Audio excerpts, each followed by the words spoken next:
அஸ்ஸலாமு வரஹ்மத்துல்லாஹி வபரகாத்துஹு. Good morning. நம்ம போன கிளாஸ் வந்து பி பிளாக்கை பற்றி படித்தோம். பி பிளாக்கில் 16வது கூட்டத்தில் ஆக்சிஜனை பற்றி படித்தோம். வீடியோ பார்த்துட்டீங்கன்னு நினைக்கிறேன். ஆனால் யாரும் ஒரு கமெண்ட்டும் பண்ண இல்லை, என்ன மாதிரி ஒப்பீனியன், என்ன சரி சேஞ்சஸ் இருக்குது அப்படின்னு கேட்டேன். வீடியோ பார்த்துட்டு நீங்கள் ரிப்ளை பண்ணுறாம இருக்கிறீங்களா இல்லாட்டி வீடியோவே பார்க்க இல்லையான்னு தெரியாது. சரியான சரிகளாக இருந்தால் சொல்லிக்கோங்க, அதுக்கேற்ற மாதிரி சேஞ்ச் பண்ணி கொண்டு போயிடும். அப்போ இன்றைக்கி வந்து 16வது கூட்டத்தில் 2 முக்கியமான மூலகங்கள் இருக்குது. ஒன்று ஆக்சிஜன், அடுத்தது சல்ஃபர் இருக்குது. அப்போ ஆக்சிஜனை பற்றி படிச்சிட்டோம். ஆக்சிஜன் பிற திருப்பங்கள் என்ன, சரியா? அப்போ ஆக்சிஜன் பிற திருப்பங்கள் என்ன இருக்குது, ஆக்சிஜன் கொண்ட சேர்வைகள் எப்படி இருக்குது, அந்த ஆக்சிஜன் கொண்ட சேர்வைகளுக்குரிய தாக்கங்கள் என்ன மாதிரி, அந்த விஷயங்கள்லாம் படிச்சிட்டோம். இப்போ இன்றைக்கி நாங்கள் படிக்க போகிறது என்ன அப்படின்னா சல்ஃபரை பற்றி படிக்க போகிறோம். சரியா?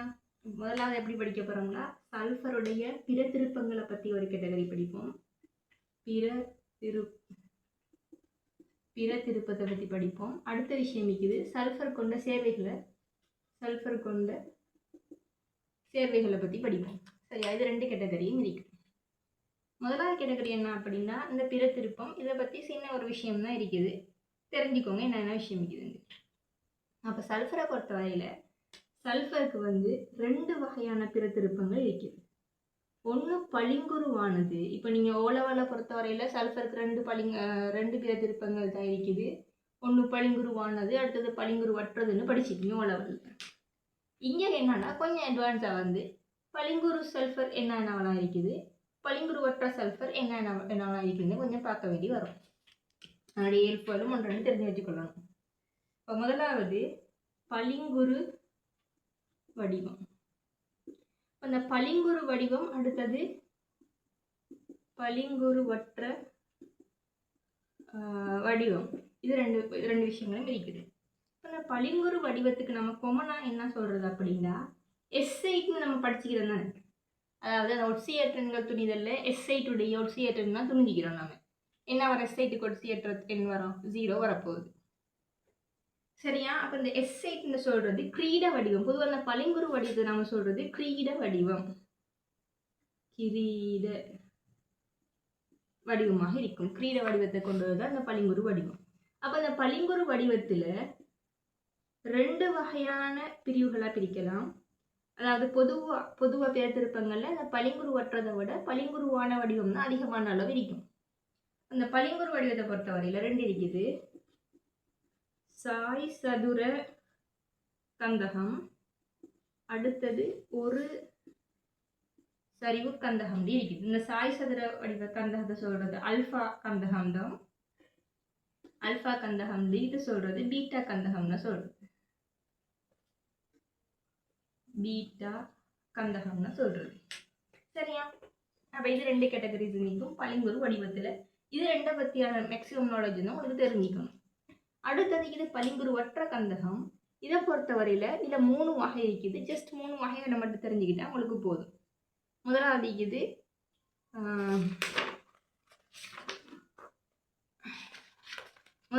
இது பிளாஸ்டிக், அதாவது களின்னு சொல்றது. சரியா? பிளாஸ்டிக் களின்னு சொல்றது. சரியா? அடுத்தது இது கூழ். களி கூழ் எல்லாம் வருது, இதுல பால் எல்லாமே வரும்.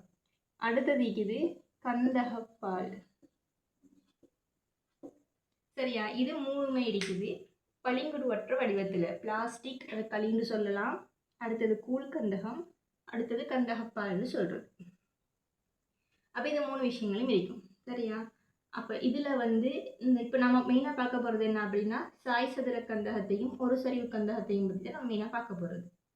சரி, அப்ப என்னன்னா நோட்ஸ் எழுதணும். எப்படின்னா ஹெடிங் போடுங்க, கந்தகம்னு போட்டு பிரிங்க, கந்தகத்து பிற திருப்பம்னு போட்டு 2ஆ பிரிங்க. பளிங்குரு வடிவம், பளிங்குருவற்ற வடிவம்.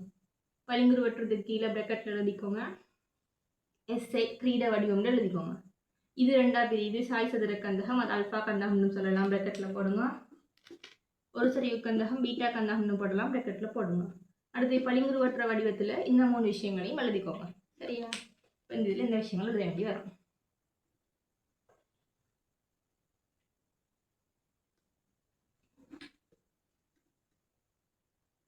இப்போ இப்படி நோட்ஸ் போடுறது உங்களுக்கு கஷ்டமா இல்லையான்னு எனக்கு விளங்க மாட்டேங்குது. யாராவது ஒருத்தர் சரி ஒப்பீனியனை சொன்னால் தான் விளங்க என்ன மாறிடு. நான் அதே மெத்தடுக்கு போகிறேன். என்ன செய்ய பிரச்சனை எவ்வளோன்னு சொல்லிக்கோங்க. சரியா? ரைட். அப்போ இதில் வந்து இந்த பளிங்குரு வடிவத்தில்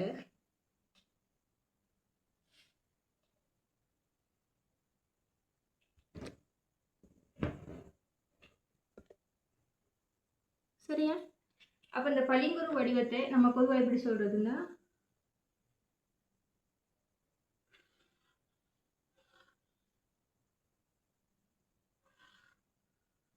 சரியா இதுதான் வடிவம். கிட்டத்தட்ட கிரீடம் ஷேப்ல இருக்கும்.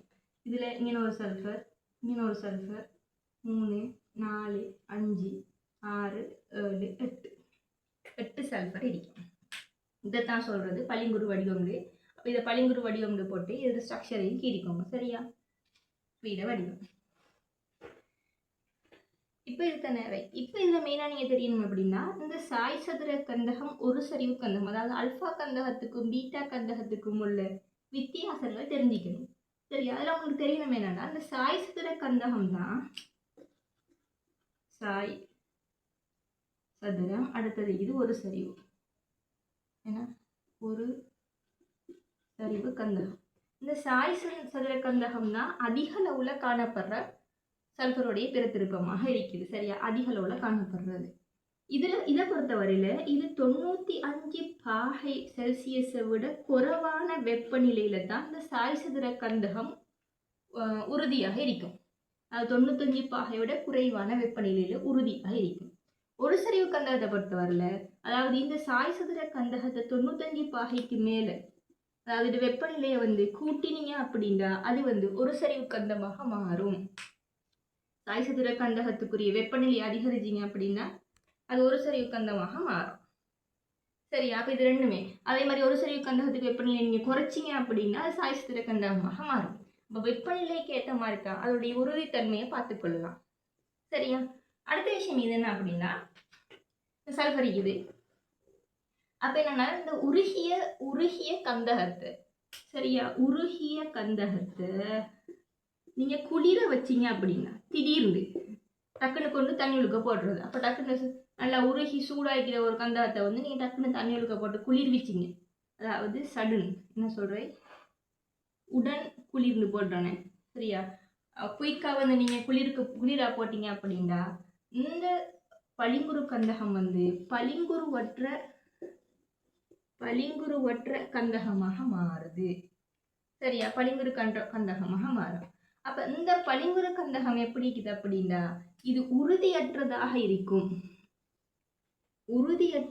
இருக்கும். அதே மாதிரி வாட்டத்தகு இயல்புடையதாக இருக்கும்.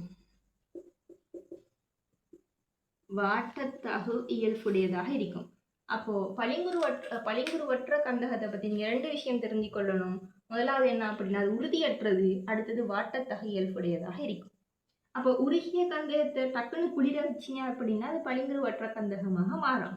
ஆனா அதே பளிங்குருவற்ற கந்தகத்தை நீங்க வந்து கொஞ்சம் டைம் கொடுத்தீங்க அப்படின்னா ஒரு கொஞ்சம் குறிப்பிட்ட நேரத்துக்கு போறோம் அது தானாகவே வந்து பளிங்குரு வடிவமாக மாறிடும். அதாவது இது கிட்டத்தட்ட ரிவர்சிபிள் ப்ரோசஸ். சரி, ஒரு ரவுண்ட் ப்ரோசஸ், சைக்கிளிக் ப்ரோசஸாக பேத்துக்கிட்டே இருக்கும். ஒரு உருகிய கந்தகத்தை குளிர்விச்சிங்க அப்படின்னா பளிங்குருவற்றதாக மாறும்.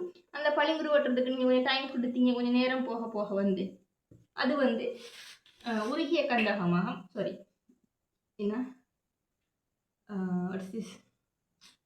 பளிங்குருவான கந்தகமாக மாறுது. சரியா? அப்போ அந்த விஷயம் தெரிஞ்சுக்கணும். இதை வந்து பெருசாக இதில் முக்கியமாக இந்த விஷயங்களை தெரிஞ்சுக்கோங்க. அதிகமாக காணப்படுறது சாய் சதுர கந்தகம். வெப்பநிலை 95 பாகை விட உறுதியாக இருந்தால் சாய் சதுர கந்தகம் உறுதியாக இருக்கும். 95 பாகை விட கூடினா ஒரு சரிவு கந்தகம் உறுதியாக இருக்கும்னு மட்டும் தெரிஞ்சு வச்சுக்கோங்க. சரியா? ரைட். அப்போ இவ்வளோ விஷயங்கள் இதெல்லாம் எழுதிக்கோங்க. 2ஆ பிரித்து என்னென்ன விஷயம் எழுதிக்கிட்டா சரி. வடிவங்களையும் கீறுங்க. சரியா? ரைட். இப்போ அடுத்த இருக்குது. இப்போ உள்ள விஷயங்கள்னா சல்ஃபருடைய பிறத்திருப்பங்கள் பற்றிய விஷயங்கள் உள்ளதான் இருக்குது, சல்ஃபரின் பிறத்திருப்பங்கள்.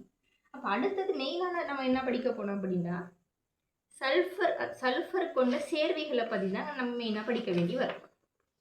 சரியா? இப்போ சல்ஃபர் கொண்ட சேர்வைகளில் எங்களுக்கு தெரியும் சல்ஃபருடைய ஒட்டிய ட்ரெண்டு. சரியா? சல்ஃபர் ஒட்சியேற்றங்களுக்குரிய உதாரணங்களுமே நாங்கள் பார்த்தோம் போன கிளாஸில். என்ன சல்ஃபருக்கு என்னென்ன ஒட்சியேற்றங்களுக்கும் -2ல இருந்து +6 வரையுள்ள இரட்டை எண்கள், அதாவது -2, 0, +2, +4 இருக்கும். -2க்கு நம்ம என்ன எக்ஸாம்பிள் பார்த்தோம்? H2S பார்த்தோம். சல்ஃபருக்கு என்ன, 0க்கு என்ன பார்த்தோம்? சல்ஃபர் பார்த்தோம். +2க்கு என்ன பார்த்தோம்? என்ன பார்த்தோம்? SCl2 பார்த்தோம். சரியா? +4க்கு என்ன பொதுவாக பார்க்குறது? SO2 பார்க்குறது. சரியா? அதே மாதிரி SO3 2- பார்க்குறது. இதுக்கு SO3 பார்க்குறது. அதே மாதிரி SO4 2- பார்க்குறது. அப்போ நம்ம இங்கே சல்ஃபர் கொண்ட சேர்வைகள் படிக்க போகிறது இந்த H2S பற்றியும் SO2 பற்றியும். சரியா? அது இல்லாமல் இது எல்லாமே SO3. சரியா? SO2 பற்றி படிப்பேன். SO3க்கு அது நினைக்கிறேன். சரியா? H2Sம் SO2ம் தான் இது. சரியா? SO2 அடுத்தது இது வந்து சல்ஃபருடைய ஒட்சி அமிலங்கள்னு சொல்கிறது. அதாவது SO3 2- என்ன அர்த்தம்? அதோட ஒட்சி அமிலமாக மாற்றினா என்ன அர்த்தம்? H2SO3ன்னு அர்த்தம். இது SO4 2- மாற்றினா என்ன அர்த்தம்? அது H2SO4ன்னு அர்த்தம். அது மட்டும் இல்லாமல் இன்னொரு தெரிகிறாரு, சோடியம் தயோசல்ஃபேட், அதாவது S2O3 2- அயன். அது சொல்லணும் அப்படின்னா அது நம்மளோட வார்த்தையில் அதை ஒட்சி அமிலமாக சொல்கிற நேரம் எப்படி சொல்கிறது அப்படின்னா H2S2O3ன்னு சொல்லுவோம். இது மூணுமே வந்து சல்ஃபருடைய ஒட்சி அமிலங்கள். அப்போ இது 3 சேர்வைகள். அது இல்லாமல் SO2 H2S பற்றிய விஷயங்கள் நம்ம இப்போ தனித்தனியாக படிப்போம். அதாவது H2S படிக்கிற நேரம் H2S எப்படி தயாரிக்கலாம், H2S உடைய இயல்புகள் என்ன, அதனுடைய தாக்கங்கள் என்ன, அதனுடைய இனங்காணல் என்ன. அப்போது உங்களுக்கு மெயினாக இனோர்கானிக்கை பொறுத்தவரை ஒரு இதை வந்து எப்படி இனங்காண்றதுன்னு தெரிஞ்சுக்கொள்ளணும். அப்போ இதனுடைய தனித்தனியான இனங்காண்கள் கட்டாயம் தெரிஞ்சுக்கொள்ளணும். இனோர்கானிக்னு மெயினாக வர நேரமே, அதாவது உங்களுக்கு ஒன்று கல்குலேஷன் பார்ட் வரும். நம்ம பொதுவாக இனோர்கானிக் நம்ம எடுக்கிறது என்ன அப்படின்னா அந்த கலராக வாரது, கண்டுபிடிக்கிறது அப்படின்ட்டு தான் வாருது. அப்படின்ட்டு வர நேரம் ஒவ்வொரு சேர்வைகளையும் எப்படி நீங்கள் கண்டுபிடிக்கலாம்ங்கிற விஷயம் நீங்கள் தெரிஞ்சுக்கொள்ளணும். சரி, முதலாவது நம்ம H2S பற்றி படிப்போம். இது எழுத தேவையில்லை, உங்களோட எழுதுனது தானே. ரைட். H2Sக்கு என்ன பேர்? இது மட்டும் இது வந்து நம்ம எக்ஸாம்லேயே வந்துச்சு இது போல நிறைய பேருக்கு பிள்ளை. சரியா? Dihydrogen sulphide. சரியா? டை 2 இருக்குது. டைஹைட்ரஜன் சல்ஃபைடு தான் இதனுடைய பேர். அப்போ இதை பொறுத்த வரையில் இதனுடைய இயல்பாக நாங்கள் சொல்லலாம் என்ன அப்படின்னா 3 இயல்புகள் மெயினாக சொல்கிறது. ஒன்று நிறமற்றது. அடுத்தது இது நச்சுத்தன்மையான வாயு. அடுத்தது வந்து இதில் மெயினாக இதனுடைய வாசத்துக்கு நல்ல வளமையாக சொல்கிற உதாரணம் என்ன அப்படின்னா அழுகிய கூழ் முட்டை மனமுடையது. இதனுடைய வாசம் எப்படிக்கா? அழுகிய கூழ் முட்டை மனம் கொண்டதுன்னு அது சொல்கிறது. அதாவது மூக்கை அரிக்கும் மனம்னா சொல்லலாம். மூக்கை அரிக்கும் மனம் ரெக்கட்ல எழுதிக்கோங்க. அழுகிய கூழ் முட்டைன்னு போட்டுக்கோங்க. சரியா? அப்போ இதை பொறுத்தவரையில் H2S கிட்டத்தட்ட ஒரு மென்னமில சேர்வை. அதாவது இந்த H2S வந்து நீரில் கரைகிற நேரம் அது ஒரு மென்னமிலமாக தொழிற்படும். அப்போ இந்த இடத்துல H2S பொறுத்தவரையில் அதையா H2S பொறுத்தவரையில் நீரில் கரைந்து, அப்போ அது அந்த இயல்பையும் எழுதுங்க. இது வந்து நீரில் கரைந்து மென்னமில கரைசலை தரும்னா எழுதிக்கோங்க. அதுக்குரிய இயல்பு எழுதுங்க. என்னன்னா H2S வந்து முதலாவது HS ஆகவும் H+ ஆகவும் மாறுது. அதாவது சாரி HS- ஆகவும் H+ ஆகவும் மாறுது. அடுத்தது இங்கே இருக்கிற HS- வந்து S2- ஆகவும் H+ ஆகவும் மாறுது. இதுதான் இதனுடைய தாக்கமாக இருக்க போகுது. அதாவது H2S நீரில் கரைந்து ஒரு மென்னமில கரைசலை தரும். சரி, அடுத்தது இது மெயினாக நம்ம பார்க்க போகிறது அது எல்லாமே இதனுடைய இயல்புகளில் வரும். அடுத்தது இது மெயினாக இதனுடைய தாக்கங்கள். இப்போ இதனுடைய தாக்கங்கள் நம்ம நிறைய H2S ஆல்ஃபான நிறைய தாக்கங்கள் நம்ம நிறைய படிச்சுக்கிறோம். தாக்க சமப்படுத்தல H2S நிறைய பொருள் படிச்சுக்கிறோம். இப்போ இதை வந்து நம்ம கேட்டகரைஸ் பண்ண போகிறோம். என்னென்ன விஷயத்துக்கு வரும்னு கேட்டகரைஸ் பண்ண போகிறோம். தாக்க சமப்படுத்தல் எல்லாமே தெளிவாக எழுதி ஒவ்வொரு தாக்கங்களையும் படிச்சுக்கோங்க. சரியா? முதலாவதுல H2S தாக்கங்களை பொறுத்த வரையில முதலாவது கேட்டகரி உங்களுக்கு சொல்லிக்கிறாங்க என்னண்டா, இது வந்து வன்காரங்களோட ஒரு அமிலமாக செயல்படும். அது வெண்ணமிலம் தான், ஆனா ஒரு அமிலம். சரியா? அப்ப இது வன்காரங்களோட ஒரு அமிலமாக செயல்படும். அதுக்கு உங்களோட ரிசோர்ஸ் புக்ல இப்போ முதலாவது தாக்கங்கள் போட்டு டைப் 1 எழுதுங்க. முதலாவது எழுதுங்க, வன்காரங்களுடன் அமிலமாக செயல்படும் அப்படின்னு எழுதிட்டு, சரியா? முதலாவது தாக்கத்தை எழுதுங்க. NaOH மிகை H2S தாக்கம் அடைகிற நேரம் NaHS ஆகவும் H2O ஆகவும் மாறும். சரியா? இது NaOH சரியா? மட்டுப்படுத்தப்பட்ட H2S தாக்கம் அடைகிற நேரம் அது வந்து அதனுடைய சல்ஃபைட்டை தரும் Na2S ஆகவும் H2O ஆகவும் மாறும். தாக்கத்தை சமப்படுத்தினா எப்படி வரும்? டைம் தெரிஞ்சுக்கொள்ளணும். சமப்படுத்தி பாருங்க அந்த மாதிரி வருதா அப்படின்னு. சரியா? அப்ப இது ஒரு வகையான தாக்கம். அப்ப இது வந்து வன்காரங்களோட எப்படி வரும், அதாவது மிகையா H2S ஈக்கிற நேரம் அது வந்து எப்படி வரும், இதை மட்டுப்படுத்தப்பட்ட H2S பயன்படுத்தினா இப்படி வரும். இது முதலாவது வகை. ரெண்டாவது வகை இருக்குது. அதனுடைய ரெண்டாவது வகை இருக்குது உலோகங்களுடன், எழுதிக்கோங்க. சரியா? உலோகங்களுடன் அமிலமாகவும் அது என்ன, அமிலமாகவும் ஒட்சியேற்றும் கருவியாகவும் தொழிற்படும். உலோகங்களோட தாக்கம் அடைகிற நேரம் அது அமிலமாகவும் தொழிற்படும், அதே நேரம் ஒட்சியேற்றும் கருவியாகவும் தொழிற்படும். சரியா? ரைட். இப்போ உங்களுக்கு வர ஒரு டவுட் ஒன்று, H2S பொறுத்தவரையில் சல்ஃபர் எந்த ஒட்சியேற்ற நிலையில் இருக்குது? -2 தான் இருக்குது. இப்போ சல்ஃபருக்கு ஆக குறைஞ்ச ஒட்சியேற்றனே -2 தான். இப்போ இதுக்கு மேலே ஒட்சியேற்றும் கருவியாக தொழிற்பட்டால் அது தாழ்த்தல் அடையணும். அப்போ இங்கே -2 தாழ்த்தல் அடையுமா? தாழ்த்தல் அடையாது. அப்போ இது பொய்யா? இல்லை. அப்போ இந்த இடத்துல ஒட்சியேற்றும் கருவியாக தொழிற்படுற நேரம் நீங்கள் என்னத்தை பார்ப்பீங்கன்னா, இங்கே இருக்கிற ஹைட்ரஜனை பார்ப்பீங்க. இந்த ஹைட்ரஜன் என்ன ஒட்சியேற்ற நிலையில் இருக்குது? +1 இருக்குது. அப்போ இந்த இடத்துல ஹைட்ரஜன் என்ன நடக்க போகுது? தாழ்த்தல் அடைய போகுது. +1 இங்கே இருக்கிற ஹைட்ரஜன் H2 ஆக மாறப்போகுது. அப்ப இந்த இடத்துல ஒட்சியேற்றும் கருவியாக தொழிற்படுற நேரம் இங்கே ஹைட்ரஜன் தாழ்த்தல் அடையும். இதே H2S வந்து தாழ்த்தும் கருவியாக தொழிற்படுற நேரம் சல்ஃபர் ஒட்சியேற்றப்படும். விளங்கிட்டு தானே டவுட்? சரி, இது ஏன் தேவைன்னா ஒப்பிட மேல் துண்டுல எழுதிக்கோங்க. அப்ப இதுக்குரிய தாக்கம் என்ன வரும் அப்படின்னா, இதெல்லாம் ஒரு ரிசோர்ஸ் புக்ல தந்த தாக்கங்கள் கட்டாயமா தெரிஞ்சு வச்சுக்கோங்க, எழுதி பிராக்டிஸ் பண்ணி வச்சுக்கோங்க.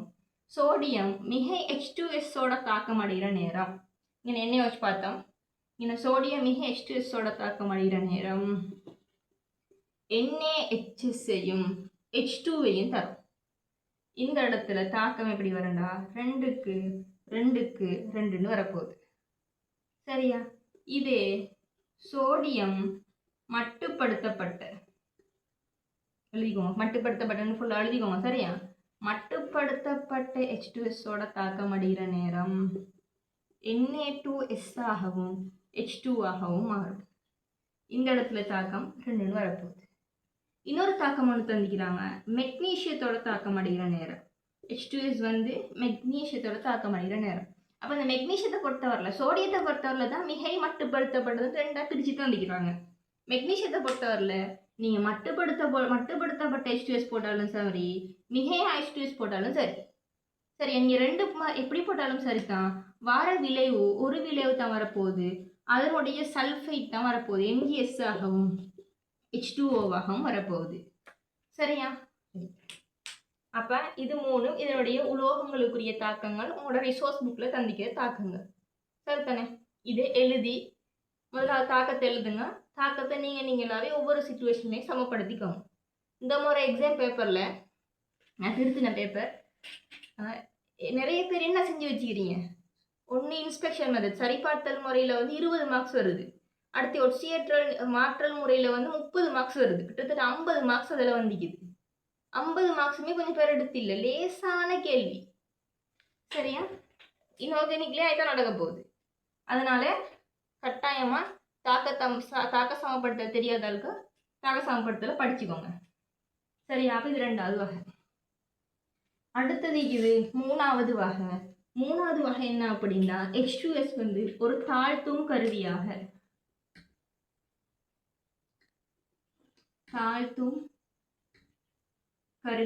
தொழிற்படுற நேரம் என்னென்ன தாக்கங்கள், இது நிறைய தாக்கங்கள் உங்களுக்கு தெரியும்.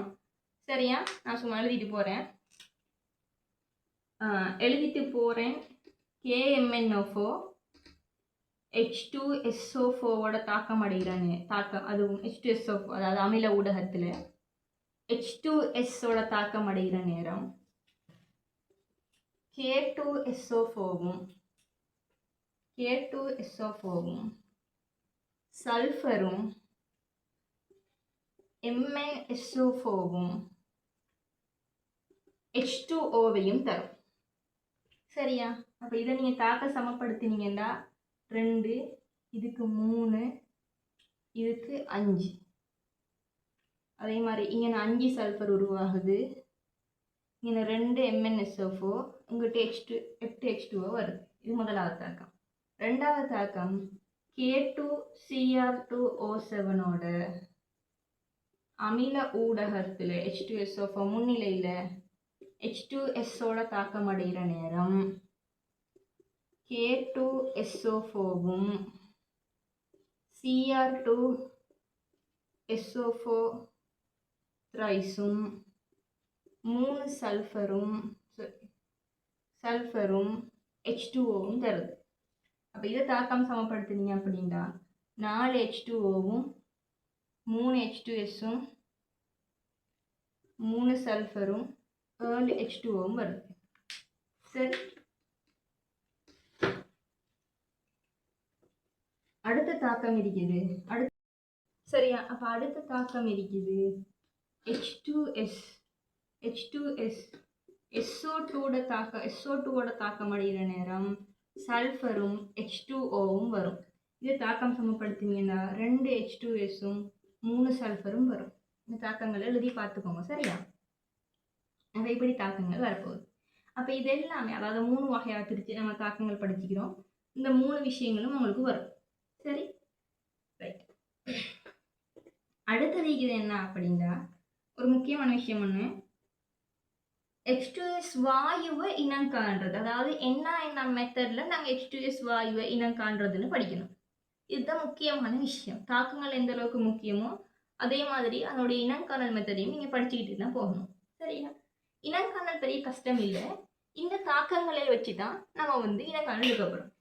முதலாவது எப்படி இனம் காண்றதுன்னா, முதலாவது மெத்தட் அமில KMnO4 H2Sக்கு அமில KMnO4 போட்டிங்க அப்படின்னா இந்த KMnO4 ஊதா நிறம் அற்று போகும். ஏன்டா இங்கே MnO4 மைனஸ் Mn2+ ஆக மாறுது. அப்போ MnO4 மைனஸ் ஊதா நிறம், Mn2+ வந்து மென்சிவப்பு, அப்படி இல்லாட்டி நிறமற்றதுன்னு சொல்லலாம். அப்போ மென்சிவப்புன்னு சொல்றது, அப்போ ஊதா நிறம் மென்சிவப்புன்னு தான் சொல்றது. அப்போ இந்த இடத்துல ஊதா நிறம் அற்று போகும். சரியா, அடுத்த இன்னொரு உதாரணங்களுக்கு சொல்லலாம். இங்கே என்ன உருவாகுது, சல்ஃபர் உருவாகுது. சல்ஃபர் உருவாகுதுன்னா என்ன அர்த்தம்னா அங்கே ஒரு கலங்கள் வருது. அப்போ அந்த இடத்துல ஒரு அவதானம் அவங்களுக்கு சொல்லலாம், அமில KMnO4 போட்டிங்க அப்படின்னா அதனுடைய ஊதா நிறம் அற்று போகும், அதே மாதிரி கலங்கள் உருவாகும். முதலாவது இனங்காணல். 2வது இனங்காணல்ல வரான் என்ன, Cr2O7. இதுக்கும் அதே தான், அமில ஊடகம் நீங்க போட்டீங்கன்னா அமில ஊடகத்துல K2Cr2O7 சரியா, ரைட். அமில ஊடகத்துல K2Cr2O7 போட்டீங்க அப்படின்னா K2Cr2O7 நிறம் வந்து செம்மஞ்சள், ஒரேஞ்ச். அதே மாதிரி Cr3+, இது வந்து என்ன அர்த்தம்னா Cr3+, இது வந்து பச்சை. சரியா, அப்போ உங்களுக்கு போட்டீங்கன்னா அப்போ அமில K2Cr2O7 போட்டீங்க அப்படின்னா ஒரேஞ்ச் கலர் பச்சை கலராக மாறும் ஒரு அவதானம். அதே மாதிரி இங்கேயும் சல்ஃபர் வருது, அப்போ இந்த இடத்துல ஒரு கலங்கள் உருவாகும். அப்போ இந்த இடத்துல 2 அவதானங்கள் சொல்லலாம். ஒரேஞ்ச் வந்து பச்சையாக மாறுற ஒரு அவதானம், அடுத்தது சல்ஃபராக மாறும், அதாவது கலங்கள் உருவாகும். இது 2வது அவதானம். அது இல்லாமல் இன்னொரு தாக்கம் ஒன்றிக்குது, அதையும் எழுதிக்கோங்க. K2Cr2O4 H2SOட தாக்கம் அடைகிற நேரம், H2SO4 முன்னிலையில் வர விளைவுகள் Cr2SO4 thrice plus 3 sulphur plus K2SO4 plus H2O. சரியா? அப்போ இந்த இடத்துல தாக்கத்தை படுத்தினீங்கன்னா 2 வரப்போகுது, 3 H2S வரப்போகுது, 5 H2SO4 வரப்போகுது. இங்கே 3 சல்ஃபரும் 2 K2SO4வும் 8 H2O வரப்போகுது. சரி, தான் தாக்கம் சம்படுத்தி பார்த்துக்கோங்க. 4 இதெல்லாம் சரிந்தா கட்டாயம் வைக்கணும் இல்லை, நீங்கள் எழுதி பார்த்துக்கோங்க. சரி, அப்போ இங்கே வந்து Cr2O7 ஒரேஞ்சாக இருக்குது, ஆனால் Cr2O4 2- இருக்குது தானே, இது வந்து எல்லோ கலர் மஞ்சள். அப்போ இந்த இடத்துல இன்னொரு அவதானம் உங்களுக்கு எழுதலாம். அமில K2Cr2O4 போடுற நேரம் மஞ்சள் நிறம் பச்சை நிறமாக மாறும், அதோட கலங்கள் உருவாகும். அப்போ நம்ம இதை வச்சு நாங்கள் எத்தனை அவதானங்கள் பார்த்துக்கிறோம்? 3 அவதானங்கள் பார்த்துக்கிறோம். சரியா? இது 3மே முக்கியமான அவதானங்கள். அது இல்லாமல் இன்னொன்று இருக்குது, அது வந்து கட்டுரையின் இனங்காணலில் நம்ம படிப்போம், தெரிஞ்சு வச்சுக்கோங்க. 4வது அவதானம், அதாவது நான் இதுக்கு நோட்ஸ் தரையில் H2S வாயு இனங்காணல் போட்டு இந்த தாக்கங்களை வச்சு நீங்களே அவதானத்தை எழுதிக்கோங்க. சரியா? சரி, 4வது அவதானம் என்ன அப்படின்னா PB, அதாவது PB அசடேட், அசடேட், PbCH3CO twice H2Sஓட தாக்கம் அடைகிற நேரம், CH3 கூச்சாகவும் PbS ஆகவும் மாறும். சரியா? அப்போ அதுக்கு நீங்கள் எப்படி எழுதுவீங்கண்டா, எப்படி இதுக்கு இனங்காணல் எழுதுவீங்கண்டா, அசட்டேட்டு கரைசல்ல தேய்க்கப்பட்ட அசட்டேட்டு கரைசலில் தோய்க்கப்பட்ட வடித்தாளை H2S தோய்க்கப்பட்ட வடித்தாளுக்கு H2S செலுத்தும் போது கருப்பு நிறமாக மாறும். அதாவது இந்த PbS கருப்பு நிறம். சரியா? PbS கருப்பு நிறம், அது கருப்பு நிறமாக மாறும். மறுக்க சொல்றேன். அசட்டேட்டு கரைசலில் தோய்க்கப்பட்ட வடித்தாளுக்கு H2S சேர்க்கும் போது அது கருப்பு நிறமாக மாறும். காரணம் PbS கருப்பு. சரியா? அப்போ இது 4 அவதானங்களும் வந்து இனங்காணல தெரிஞ்சுக்கொள்ளணும். சரிதானே? ரைட், அவ்வளோதான் H2S இருக்கிற விஷயம். ரைட், அடுத்தது இருக்குது SO2. எனக்கு SO2 வாயு ஒரு நல்லா பிடிச்ச வாயு ஒன்று. சரியா? அதாவது SO2 எங்கே சரி மோந்து பார்த்துக்கிறீங்களா? எனக்கு பிடிச்ச ஒரு ஸ்மெல் தான் அது. எங்கே SO2? சரியா? Sulphur di oxide. சரியா? இதனுடைய எல்ஃபர்டு நம்ம பார்க்குற நேரம் முதலாவது பார்ப்போம் என்ன அப்படின்னா, நீரில் கரையக்கூடியதாக இருக்கும். நீரில் கரையும். அடுத்தது இது நிறமற்ற வாயு. உங்களுக்கு பார்க்கலாது, நிறமற்றது. சரியா? எங்க இருக்கும்டா, முதலாவது நீங்க நெருப்பு குச்ச முதலாவது 11 ஒரு வாசம் ஒன்று வரும், நல்ல ஒரு வாசம். சரியா? அந்த நல்ல வாசம் ஒன்று வரும். அப்படி இல்லாட்டி வெடி போட்டோடனே டக்குன்னு ஒரு குயிக்காக வரோட ஸ்மெல் ஒன்று நிற்குமே, இந்த வெடி போட்டிக்கிறாங்க அப்படின்னு ஒரு வாசம் ஒன்று வருமே, அந்த வாசம் தான் SO2 வாசம். நெருப்பு குச்சியை பற்றி போகலாம், பற்றின உடனே ஒரு வாசம் ஒன்று வரும், நல்ல ஒரு வாசம். மோந்து பாருங்க. சரியா? அப்ப நீரில் கரையக்கூடியது நிறமற்றதாக இருக்கும். சரியா? SO2 வாயு பார்க்கணும்னா நீங்கள் அந்த இடத்துல தான் பார்த்துக்கொள்ளணும். SO2 பொறுத்தவரையில் அது வந்து +4 ஒட்சியேற்ற நிலையில் இருக்குது. அப்போ அது வந்து +4 ஒட்சியேற்ற நிலையில் இருக்கிறதால அது வந்து தாழ்த்தியாகவும் தொழிற்படும், அதே மாதிரி ஒட்சியேற்றியாகவும் தொழிற்படும். 2 மாதிரியும் தொழிற்பட்டுக்கொள்ளும். இது 3 அதனுடைய இயல்புகள் இருக்குது. சரியா? ரைட், அடுத்து அதனுடைய தாக்கங்களை பார்ப்போம். இப்போ இதனுடைய தாக்கங்கள் வந்து 2 வகையாக பிரிச்சுக்கிறாங்க. ஒன்று வந்து ஒட்சியேற்றும் கருவியாக, அடுத்து தாழ்த்தும் கருவியாக உள்ள தாக்கங்கள். அப்போ ஒட்சியேற்றும் கருவியாக வந்து மெக்னீசியம் SO2ஓட தாக்கம் அடைகிற நேரம் MgOவும் சல்ஃபரையும் தரும். அதே மாதிரி மிகை Mg, சரியா, மிகை Mg, சரி Mgக்கு வர, சரியா, மிகை SO2, வெயிட், இந்த இடத்துல இங்கே மிகை SO2 ஆரம்பத்தில். ரெண்டாவது கேட்டகரி வந்து Mgயோட மட்டுப்படுத்தப்பட்ட SO2 தாக்கம் அடைஞ்சால், மட்டுப்படுத்தப்பட்ட SO2 தாக்கம் அடைஞ்சால் அந்த இடத்துல வர ரிசல்ட்ஸ் வந்து MgOவும் MgSஐயும் விளைவாக தரும். சரியா,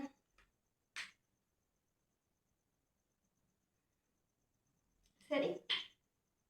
அப்ப இந்த இடத்துல தாக்க சமப்படுத்தலுக்கு வரும் 2 Mgயும் 2 MgOவும் வரப்போகுது. ரெண்டாவது சிச்சுவேஷன்ல தாக்க சமப்படுத்தலுக்கு வரும் 3 Mgயும் 2 MgOவும் வரப்போகுது. சரியா, ரைட்.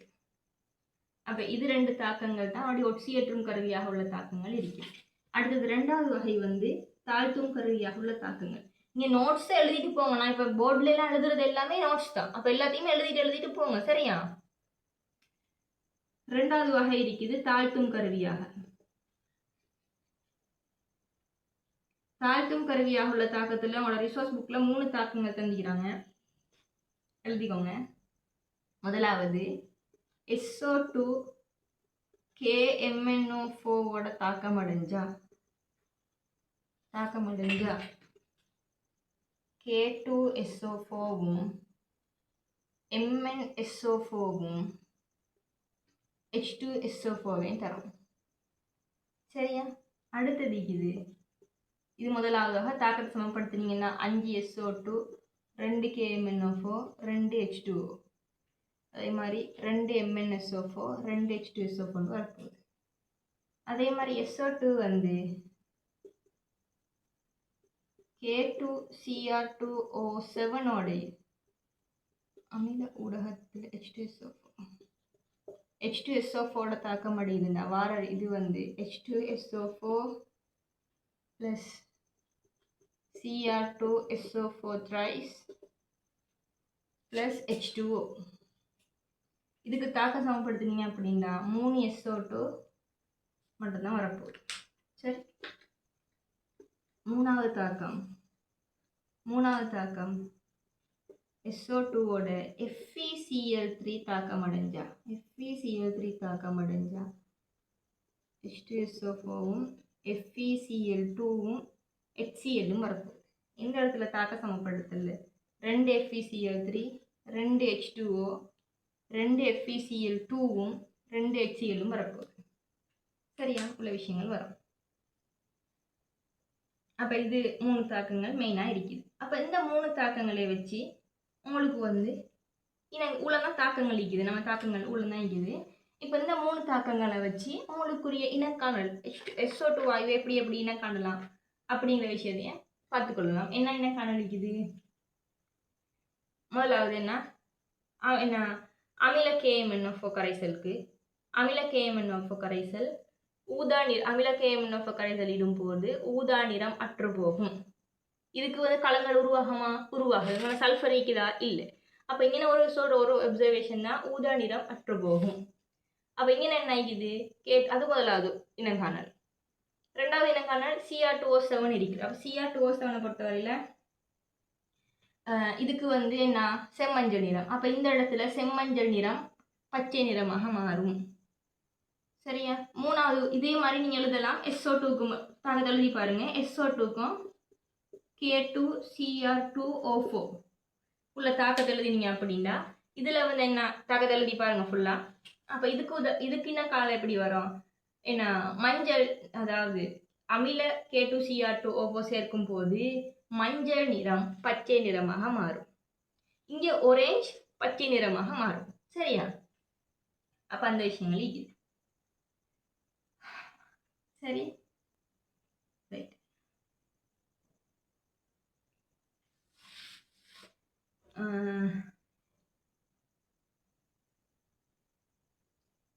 சரி, அப்ப இந்த தாக்கங்களை எழுதிக்கோங்க. அதை வச்சு அதுக்குரிய இனக்காணலையும் எழுதிக்கோங்க. சரியா,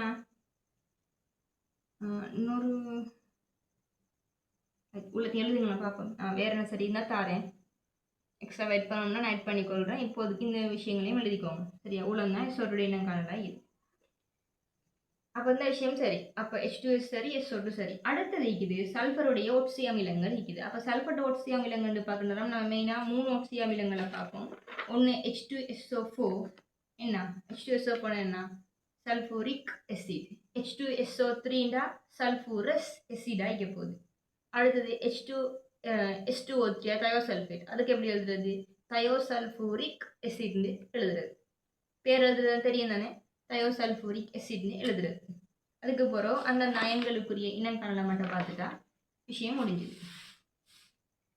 சரியா? ஹெடிங் போடுங்க. சல்ஃபரின் ஒட்சி அமிலங்கள். சல்ஃபரின் ஒட்சி அமிலங்கள். முதலாவது எழுதுங்க சல்ஃபூரிக் எசிட் H2SO4. H2SO4 வடிவம் எப்படி வரும்? சரியா?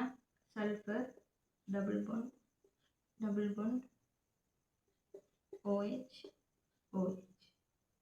H2SO4 சரிதானே? சல்ஃபூரிக் அமிலம். அப்போ இதை பற்றி சொல்லணும்னா மெயினாக என்ன சொல்லணும்னா இது வந்து ஒரு இருமூல அமிலமாக இருக்க போகுது. சரியா? 2H+ விடுவிக்கும் ஆற்றல் கொண்டது. அது சொல்றது இருமூல.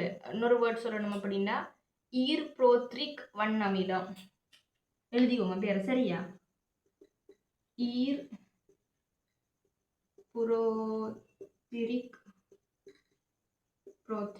வண்ணமிலம். சரியா? இது முதலாவது இயல்பு. அடுத்தது இருக்குது இதுல ஒட்சியேற்ற நிலை என்ன இருக்குது? +6. அது +6 ஒட்சியேற்ற நிலையில் இருக்கிறதால அது வந்து ஒரு சிறந்த ஒட்சியேற்றும் கருவியாக தொழிற்படும். அதாவது H2SO4 வந்து தாழ்த்தப்படும் எல்லா சந்தர்ப்பங்களையும். அப்ப இது வந்து சிறந்த ஒட்சியேற்றி. சரியா? அதே மாதிரி இனோர்கானிக்ல H2SO4 பொறுத்தவரையில அவங்க வந்து ஒரு நீரகற்றும் கருவியாக தொழிற்படுவாங்க. ஆர்கானிக்ல படிப்போம் நாம. இது வந்து சிறந்த நீரகற்றும் கருவி. அப்போ இது வந்து சிறந்த ஒட்சியேற்றியாகவும் இருக்கும்.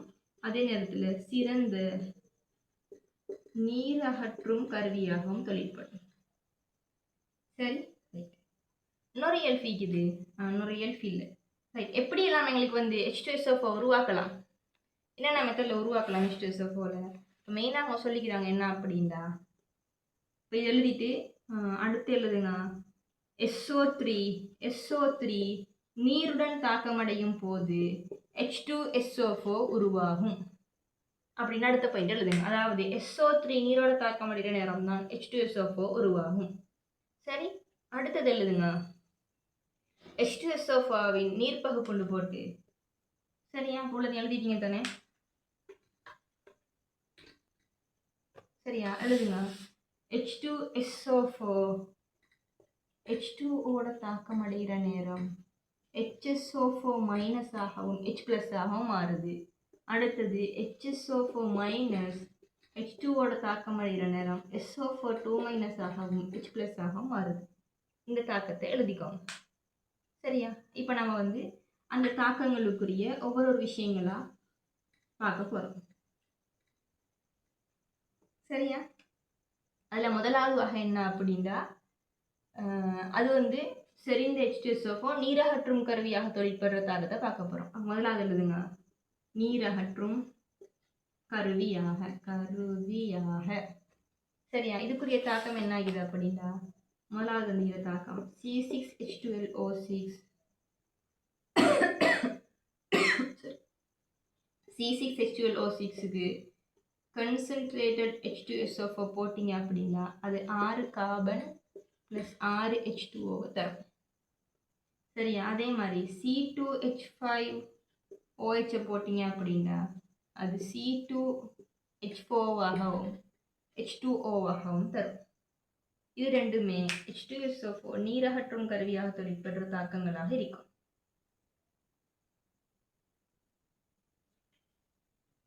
சரி, அடுத்த முதலாவது வகை தாக்கம். ரெண்டாவது வகை தாக்கம் வந்து உலோகங்களோட நடக்கிற தாக்கம்.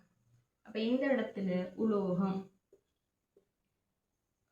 உலோகங்களுடன் தாக்கம், உலோகங்களோட தாக்கம் அடைகிற நேரம் H2SO4 மெக்னீசியத்தோட தாக்கம் அடைகிற நேரம். சரிங்க, அப்போ உலோகங்களோட தாக்கத்தோட H2SO4 எம்ஜியும் தாக்கம் அடைஞ்சி SO2வும் MgSO4வும் வரும். இது முதலாவது தாக்கம். அடுத்தது இது கொப்பரோட உள்ள தாக்கம். கொப்பரோட தாக்கத்துக்கு தாக்க சமப்படுத்தி பாருங்கள். இங்கே 2 வரும், இங்கே MgSO4வும் H2Oவும் வரும். 2 H2O வரப்போகுது. அடுத்தது இது H2SO4 கொப்பரோட தாக்கம் அடைகிற தாக்கம். அப்போ H2SO4 கொப்பரம் தாக்கம் அடைஞ்சால் SO2வும் கிட்டத்தட்ட அதே மாதிரி தான் வரப்போகுது. CSO4வும் H2Oவும் வரும். தாக்கமும் அதே தான் வரப்போகுது. சரியா, இந்த 2 தாக்கங்களுமே உலோகங்களோட உள்ள தாக்கங்களாக இருக்க போகுது. சரியா, அடுத்தது இது அலோகங்களோட உள்ள அல்லுலோகங்களோட தாக்கங்களை சமப்படுத்தி பார்த்துக்கோங்க. சரியா, அப்போ அல்லுலோகம், அப்போ 3வது வகைன்னு போடுங்க. அல்லுலோகம்னு போடுங்க. அது வந்து சல்ஃபரும் H2SO4வும் தாக்கம் அடைகிறது. அப்போ வார விளைவு SO2வையும் H2Oவையும் தரும். சரி, அப்போ தாக்கத்தை சமப்படுத்தினீங்க அப்படின்னா 2 H2SO4வும் 3 SO2வும் 2 H2Oவும் தரும். இது முதலாவது தாக்கம். அடுத்தது இது கார்பனும் H2SO4வும் தாக்கம் அடைஞ்சா CO2வும் SO2வும் H2Oவும் வருது. சரியா, இதில் 2 H2SO4 2 SO2 2 H2O ஆகிடும். சரியா, அப்போ இது 2 தாக்கம்னா உங்களோட ரிசோர்ஸ் புக்கில் வந்துக்கிற தாக்கங்கள். இன்னென்ன தாக்கங்களுக்கும் தாராளமாக நீங்கள் பாஸ்பேப்பர் செய்கிற நேரம் மிச்சைகிற தாக்கங்களை வந்து எக்ஸ்ட்ரா ஆட் பண்ணிக்கொள்ள இல்லை. சரியா, அப்போ இது 3வது வகை. அடுத்து 4வது வகை தாக்கம் இருக்குது. ஐதான H2SO4 வந்து ஒரு அமிலமாக செழிப்படும். ஐதானதும் சரி சரிஞ்சதும் சரி பொதுவாக அமிலமாக தொழிற்படும். உங்களுக்கு நான் தந்திக்கிறாங்க, ஐதான H2SO4 அமிலமாக தொழிற்படுது. பட் அமிலமாக மட்டும் எழுதினாலும் ஓகே தான். சரியா, அப்போ இதுக்குரிய தாக்கங்கள் 2 இருக்குது. என்னென்னா H2SO4வும் NaOHும் தாக்கம் அடைஞ்சா இது நல்லா தெரிஞ்ச தாக்கம் ஒன்று. Na2SO4வும் H2Oவையும் தரும். அப்போ தாக்கத்தை சமப்படுத்திக்கோங்க. 2 NaOHும் 2 H2Oவும் வரப்போகுது. அடுத்து 2வது தாக்கம் H2SO4 மெக்னீசியத்தோட தாக்கம் அடைகிற நேரம் MgSO4வும் H2Oயும் வரப்போகுது. சரி, H2Oயும் வரப்போகுது. அப்போ இந்த தாக்கங்கள் வந்து அது ஒரு அமிலமாக தொழிற்படுற நேரம் இருக்கிற தாக்கங்களாக இருக்குது. சரியா, ரைட்.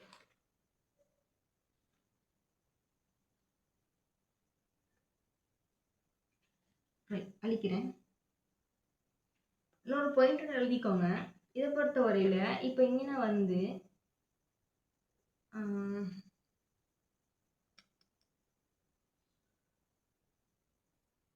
சரியா, இப்போ இந்த இடத்துல அது வந்து ஐதான அமிலத்தோட தாக்கம் இதோட தாக்கம் நீக்கி தானே. ரைட், இந்த இடத்துல கொப்பர் இருந்தால் இந்த தாக்கம் நடைபெறுமா நடைபெறாதா? சரியா, செறிந்த H2SO4 இருந்தால் இந்த இடத்துல தாக்கம் நடைபெறும். ஆனால் நம்ம என்ன பார்த்துட்டோம், ஐதான H2SO4. அப்போ ஐதான H2SO4ல கொப்பரோட தாக்கம் நடைபெறாது. காரணம் என்ன அப்படின்னா, கொப்பர் வந்து தாக்க வித தொடர்ல ஹைட்ரஜனுக்கு கீழே இருக்குது. அப்போ அந்த இடத்துல அது தாக்கம் அடையாது. அப்போ இது எழுதுங்க, தாக்க வித தொடரில் கொப்பரானது ஹைட்ரஜனுக்கு கீழே உள்ளது அப்படின்னு மட்டும் எழுதிக்கிட்டா சரி. சரியா, ஆனால் தாக்கம் அடையாது. சரித்தானே, ரைட்.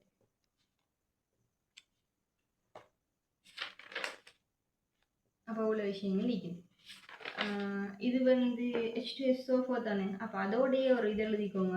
SO4 SO4 2- அயனை இனம் காண்றது எழுதிக்கோங்க. சரியா? எப்படி மெத்தடுகளில் SO4 2- அயனை இனம் காணல். அப்போ ஹெடிங் போடுங்க. SO4 2- SO4 2- அயனை இனம் காணல். ஹெடிங் போட்டு எழுதுங்க. சரி, எழுதுங்க.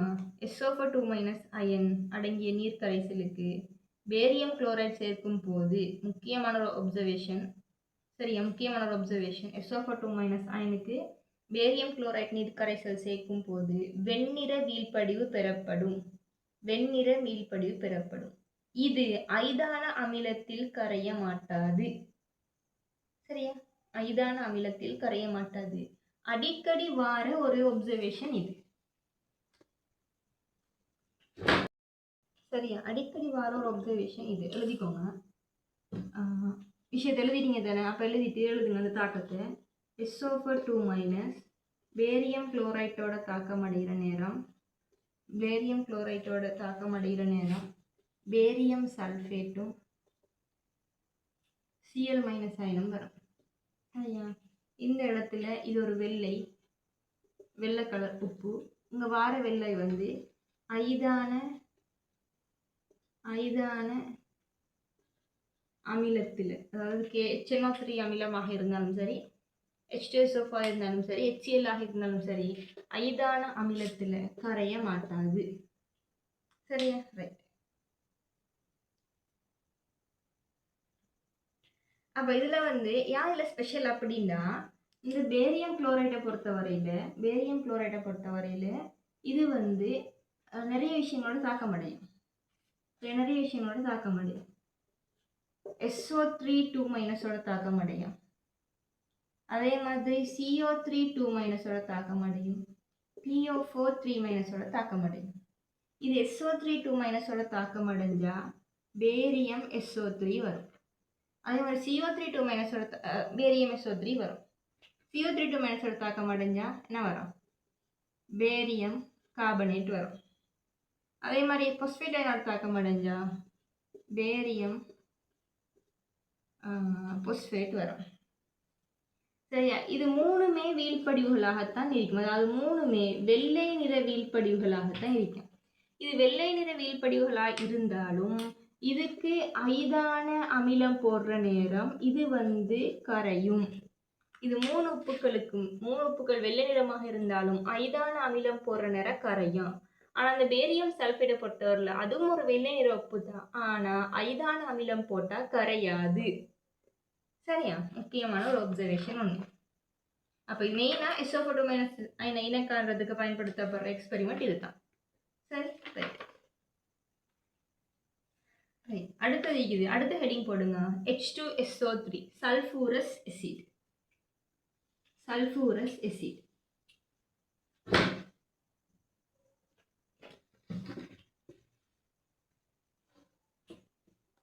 சல்ஃபூரஸ் எசிட். அதனுடைய கட்டமைப்பாக வரும் சல்ஃபர்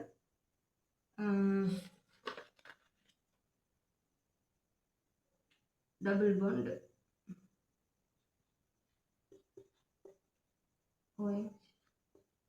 OH ஆக இயப்பது. சரியா?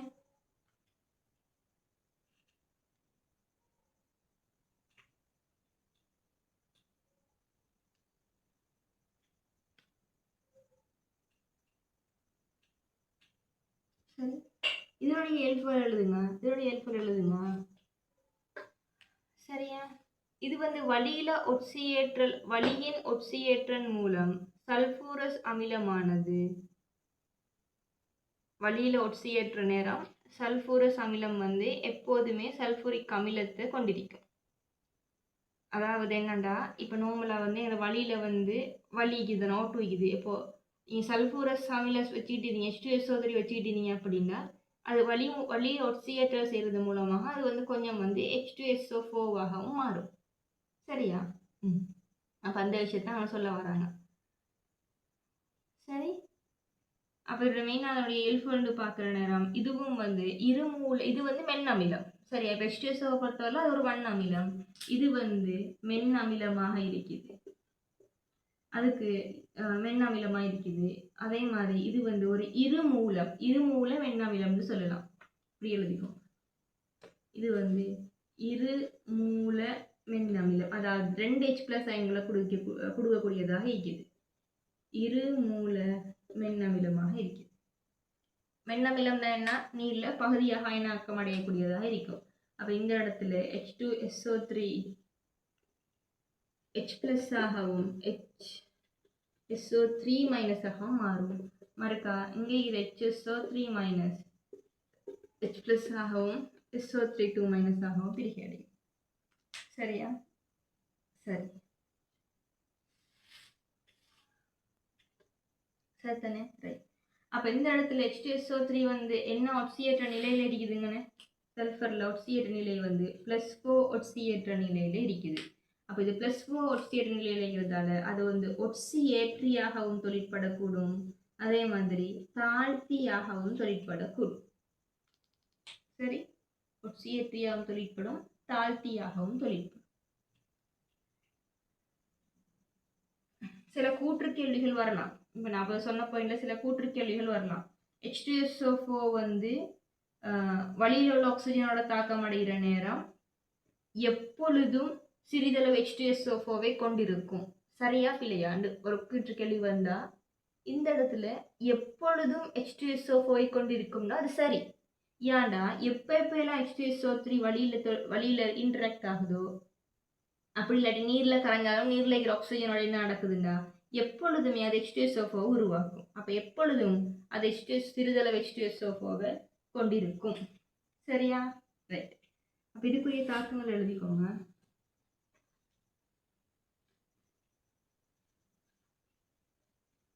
தாக்கங்கள் எழுதிக்கோங்க. SO2 சரி,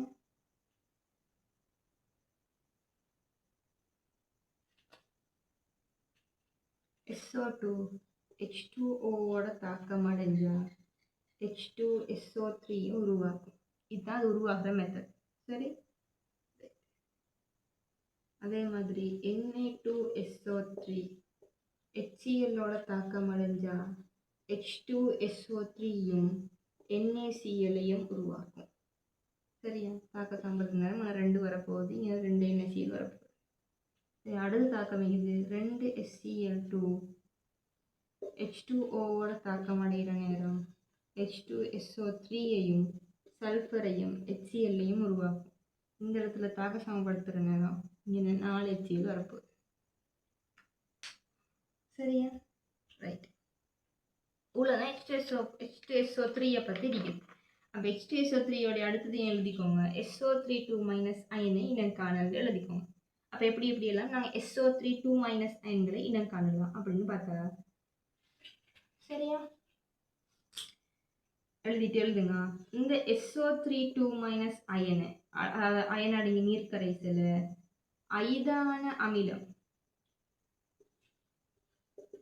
ஐதான அமிலத்துக்கு ஹீட் பண்ற நேரம் போட்டு ஹீட் பண்ற நேரம் அதுலேருந்து வெளியாகிற வாயு வந்து சுண்ணாம்புடன் வெண்ணிற வீழ்படிவை தரும். சரியா? சுண்ணாம்பு இந்த வாயு வந்து என்ன நடக்கும்னா, இந்த வாயு எப்படிப்பட்ட இயல்புடையதாக இருக்கும்னா சுண்ணாம்போட தாக்கம் அடைஞ்சா வெண்ணிற வீழ்படிவை தரும், அதாவது வெள்ளை நிற வீழ்படிவை தரும். இதுக்கான தாக்கம் எப்படி வரும் அப்படின்னா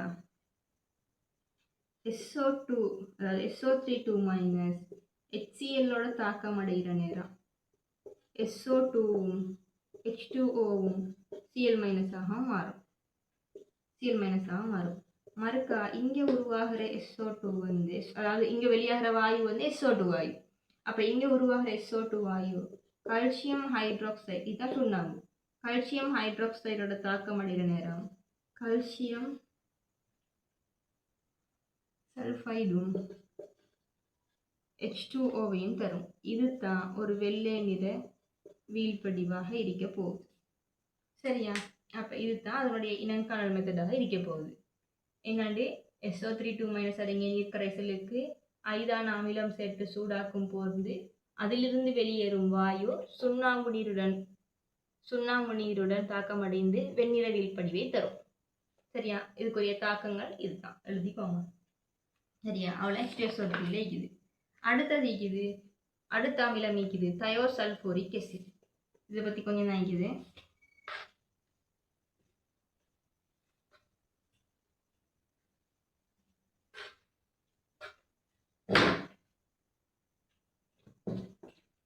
தயோசல்ஃபூரிக் ஆசிட் இதனுடைய வடிவம் வரப்போகுது, அதாவது H2S2O3 வடிவம் வரப்போகுது. 2 சல்ஃபரும் ஆக்சிஜன் இருக்க போகுது, அடுத்து 2 OH இருக்கும். சரியா? தயோசல்ஃபூரிக் அமிலம் இது ஒரு மென்னமிலமாக இருக்கும். சரியா? இது வந்து உறுதியற்ற ஒரு சேர்வை. இது நீர்ல கரைந்து உறுதியற்ற நீரில், அதாவது நீர்க்கரைசல்ல உறுதியற்றதாக இருக்கும். நீர்க்கரைசல்ல உறுதியற்றது, நீர்க்கரைசலில் உறுதியற்றது. சரி, அப்படின்னா என்ன நீங்கன்னா, இந்த சல்பூரிக் அமிலம் மிகுதன, தயோசல்பூரிக் அமிலம் மிகுதன, இந்த தயோசல்பூரிக் அமிலம் தான் உறுதியற்றது. இது ஒரு ஒட்சி அமிலம் தானே. ஆனா இதே நீங்க தயோசல்பூரிக் அயன் எடுத்துட்டீங்க, அதாவது சும்மா H2O3 அயன் எடுத்தீங்க அப்படின்னா அது உறுதியானதாக இருக்கும். அப்போ தயோசல்ஃபேட் உப்புக்கள் உறுதியானதாக இருக்கும். ஆனா தயோசல்ஃபேட், அதாவது தயோசல்பூரிக் அமிலம் வந்து நீர்க்கரைசல்ல உறுதியற்றதாக இருக்கு. அந்த பாயிண்டையும் எழுதிக்கோங்க. இந்த தயோசல்ஃபேட் அயனை வந்து ஒட்சியேற்றவும் முடியும், அதே மாதிரி தாழ்த்தவும் முடியும். சரி, 2 மாதிரியும் செய்யலாம். தாக்கங்கள் எழுதிக்கோங்க. ஒரு தாழ்த்தும், அதாவது தயோசல்ஃபேட் ஒரு தாழ்த்தும் கருவியாக போட்டு ஒரு முக்கியமான தாக்கம் இருக்குது. சரியா? இல்லைக்கு ஒரே ஒரு முக்கியமான ஒரு தாக்கம் இதுதான். என்னண்டா H2O3 சரியா? H2O3 ஓட I2 தாக்கம் அடைஞ்சா அது SO6 I- தரும். இது தாக்கம் சமப்படுத்துற நேரம் 2 வரும். அதாவது ஐடோமெட்ரிக் ஹைட்ரேஷன்ல முக்கியமான ஒரு விஷயம், அதாவது Na2S2O3 I2ஓட தாக்கம் அடைகிற நேரம் Na2SO6 ஆகவும் Na I ஆகவும் மாறும். சரியா? Na I ஆகவும் மாறும். இதுதான் அந்த தாக்கம். அப்போ உள்ளதான் இழைக்கிற விஷயங்கள் தாக்கங்கள் இருக்கு. இது முக்கியமான தாக்கம். இந்த தாக்கத்துக்குரிய சமன்பாடு தெரிஞ்சு வச்சுக்கோங்க. சரியா? அடுத்து வந்து தயோசல்ஃபேட் அயனை இனங்காண்ற மெத்தட் இருக்குது. சரியா? ஹெடிங் போடுங்க, H2O3 அயனை இனங்காணல்.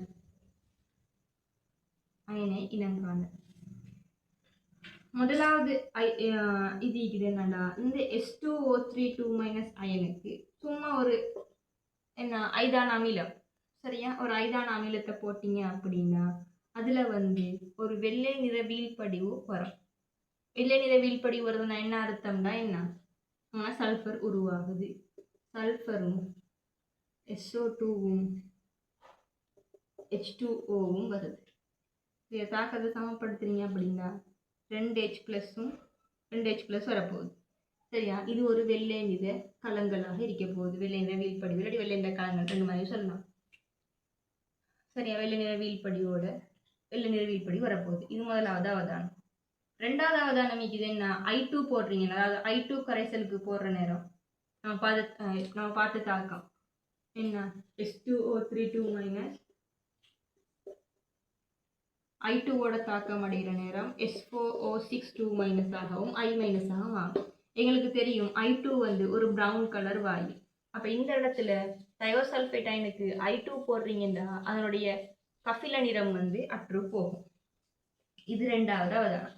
அடுத்தது இது H2O3 E அசிடேட் போடுறீங்க அப்படின்னா வெண்ணிற வீழ்படிவு வரும். H2O3 E அசிடேட் போடுறீங்க அப்படின்னா அந்த இடத்துல PbS2O3 வெள்ளை நிற வீழ்படிவு கிடைக்கும். வெள்ளை நிற வீழ்படிவு பெறப்படும். சரியா? அப்ப இவ்வளவு விஷயங்கள் இருக்குது. இது 3மே வந்து மெயினான H2O3 அயனை இனங்காண்றதுக்குரிய செயல்முறைகளாக இருக்குது. சரியா? ரைட்.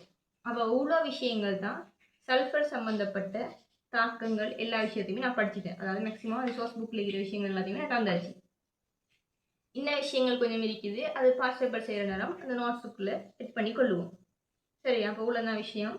அடுத்தது இது 17வது கூட்டம். அதை கொஞ்சம் நோட்ஸ் இருக்குது தான். சரியா? அவ்வளோ இந்த அளவுக்கு இல்லை. 16வது கூட்டம் மாதிரி இல்லை. ஓரளவு முடிச்சிடலாம். 17வது கூட்டத்தில் குளோரின் மட்டம் படிக்கணும். அடுத்தது 18வது குரூப். அது கொஞ்சம் தான் இருக்குது. சரியான்னு சொல்லலாம். அடுத்த கிளாஸ் மிச்சத்தை பார்ப்போம்.